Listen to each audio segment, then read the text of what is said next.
Ya, reklamasi Teluk Jakarta kini tengah dihadang berbagai perdebatan di antara masyarakat yang berbeda pendapat. Namun mega proyek ibu kota ini tetap dijalankan hingga kini. Lalu sudah sejauh apa progres pembangunan reklamasi Teluk Jakarta ini?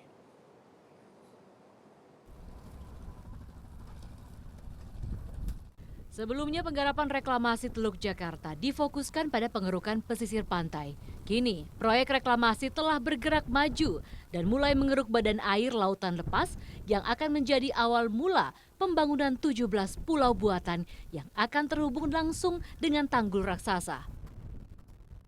Hanya berjarak sekitar 200 meter saja dari Kampung Baru Kamal Jakarta Utara ini menuju dua pulau buatan yang tengah dalam proses pembangunan.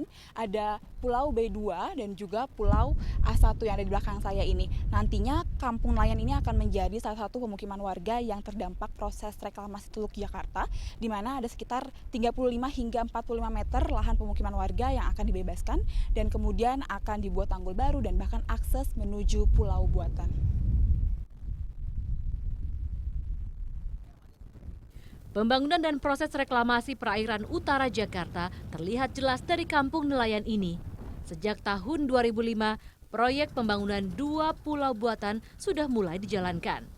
Sejumlah alat berat melakukan pengerukan pasir di tengah sibuknya pembangunan pencakar langit yang nantinya akan difungsikan secara komersial, seperti apartemen dan pusat perbelanjaan.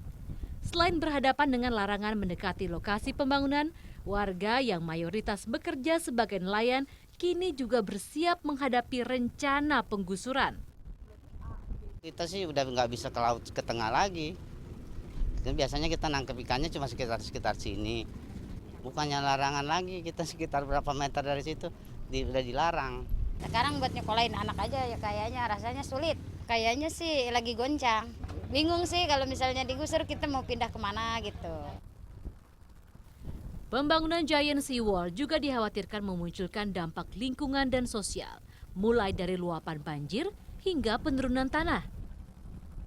Kalau ketiga hal ini dalam tanda petik tidak melakukan dua, satu benar-benar untuk meningkatkan kesejahteraan masyarakat secara umum, dan kedua adalah memberi jaminan keberlanjutan lingkungan di pantai utara, maka bisa dipastikan bahwa ketiga pihak ini tidak memberikan manfaat terhadap pembangunan reklamasi bagi warga Jakarta secara keseluruhan, tetapi hanya lebih kepada kepentingan kelompok. Rancangan awal proyek reklamasi sebenarnya sudah dicanangkan sejak era kepemimpinan Presiden Soeharto pada tahun 1995 silam. Awalnya proyek ini dibuat untuk pembangunan pelabuhan Tanjung Priok bertaraf internasional. Namun kini berkembang menjadi proyek Giant Seawall yang diklaim bisa mengatasi luapan banjir rob seperti yang dilakukan di beberapa kota di negeri Belanda yang memiliki kondisi geografis mirip dengan Jakarta. Namun permodelan yang dilakukan para pakar menunjukkan pembangunan tanggul malah menaikkan muka air laut antara setengah hingga 1 meter.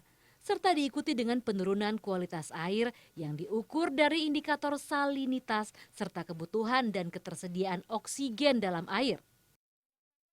Andarani Sahara, Meta Rizky, Kalujaka, Jakarta.